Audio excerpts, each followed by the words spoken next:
All right, so in this series of next 4 videos, you'll be working on the G chord shape and how to move it to these different keys. And this first example is in B flat. So what I'm going to do is play just straight bar chords up here at the 6th and 8th fret. So my 1, 4, 5 will be B flat, E flat, and F. So I'll play up here, and if you see how I'm playing this bar chord, this is my E chord shape. This would be where I would capo if I wanted to capo up here at the 6th fret. So there's my E chord shape.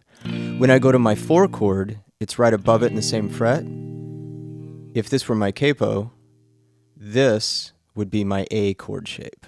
So that's how I'm seeing the neck. I know where the root is, right? And then for my 5 chord, my F, I'm just sliding that A chord up. Remember, all these open position chords are movable, and you're moving them either with a capo or by barring. But what you'll be doing in this series is by using a capo. We'll get into the bar stuff in another course.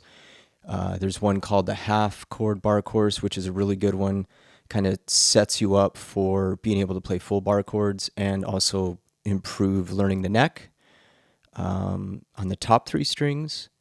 And then there's a power chord course that focuses on strings 6 and 5. That's a really good one as well. So I'll be up here, and you're going to be capoed for the G chord, which means you need to find the root of that G chord on the 6th string, and you need to put it at the appropriate fret where you'll get to B flat, and then place the capo. Now your 1, 4, 5 chords are G, C, and D. Okay, here we go. I am going to play strum pattern number 3, and we'll kind of keep going about this mid-tempo stuff in the next, I think, 8 exercises. We'll slow it down a little because we'll be dealing with some bar chords like the F chord and then the B chord. So right now we'll just kind of keep clipping along. All right, here we go. I'm going to play down, down, down, up, down, up. 1, 2, 3, 4.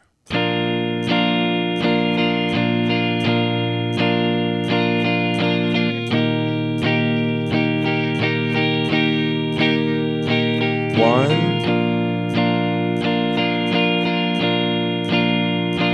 5,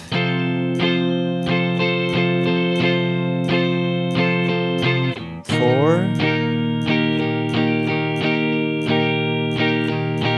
1.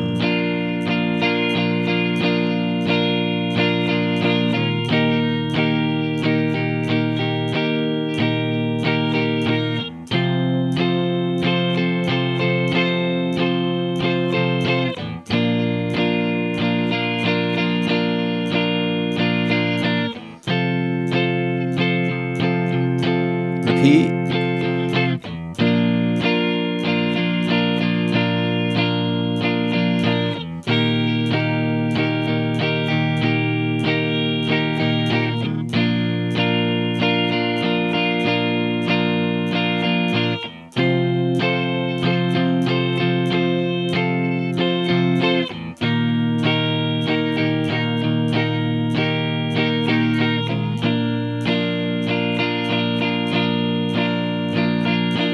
Four,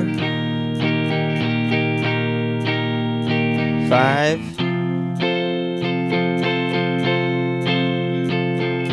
1.